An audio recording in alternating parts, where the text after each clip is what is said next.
Hei, mulai dari penampakan, pendengaran, bahkan sampai kesurupan. Berikut adalah penjelasan lengkap tentang kuntilanak. Kuntilanak ialah sebuah hantu yang dipercayai berasal dari perempuan hamil yang meninggal dunia atau wanita yang meninggal karena melahirkan dan anak tersebut belum sempat lahir, masih dalam kandungan. Namanya Pontianak, merupakan singkatan dari perempuan mati beranak.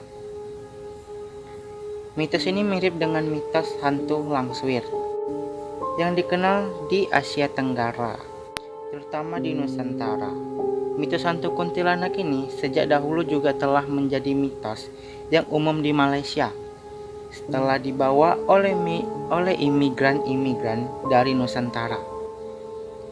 Kota Pontianak mendapat namanya karena konon Abdul Rahman Al-Qadri, pendiri Kesultanan Pontianak, ini diganggu hantu yang memiliki wujud seperti kuntilanak.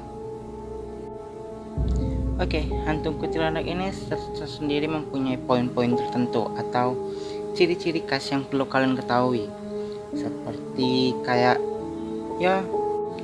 suara yang melengking, tangisan yang khas, tawa yang khas dari kuntilanak ini sendiri. Itu yang kita bahas di poin-poin selanjutnya.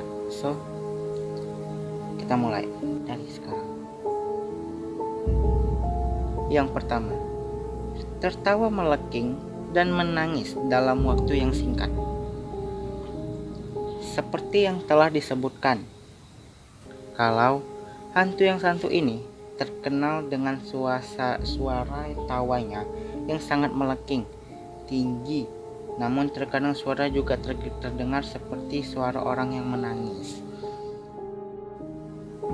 Yang kedua, keras berarti jauh, pelan berarti dekat. Ini adalah sebuah pernyataan yang dimana kuntilanak emang diidentifikasikan dengan pernyataan ini. Kenapa? Karena ketika kita mendengar suaranya dari arah jauh, itu berarti dia dekat. Jika kita mendengar suaranya deras dan itu terasa dekat, alright, kalian aman. Dia berada di jauh 50 cm dari arah kita berdiri. Yang ketiga, berpindah-pindah tempat secara tiba-tiba.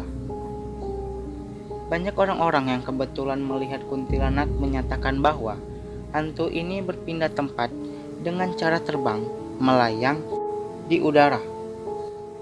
Ia emang jarang terlihat berjalan dan lebih sering terlihat berdiri atau duduk di ranting pohon yang tinggi.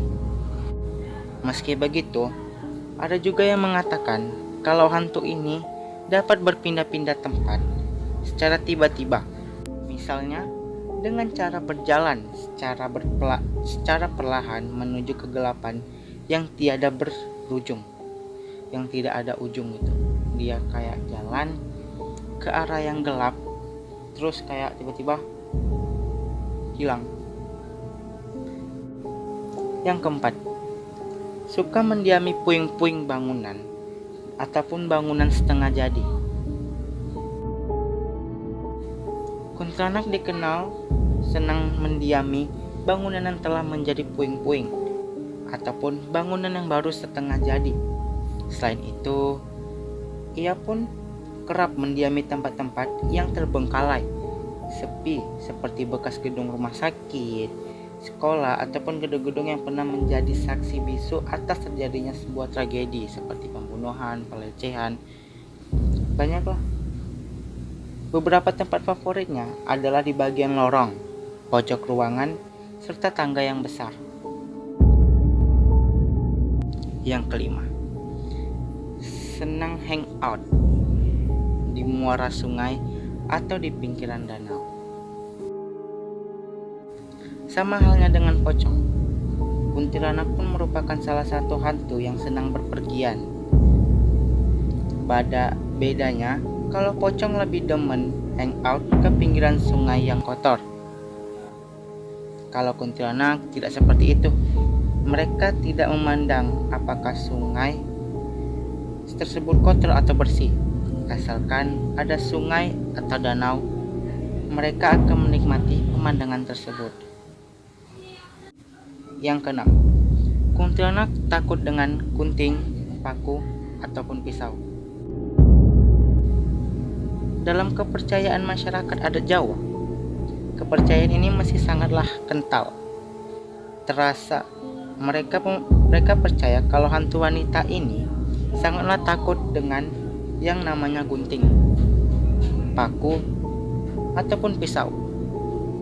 Banyak yang mengatakan kalau paku mampu menjadi penahan agar kuntilanak tidak dapat mengganggu manusia.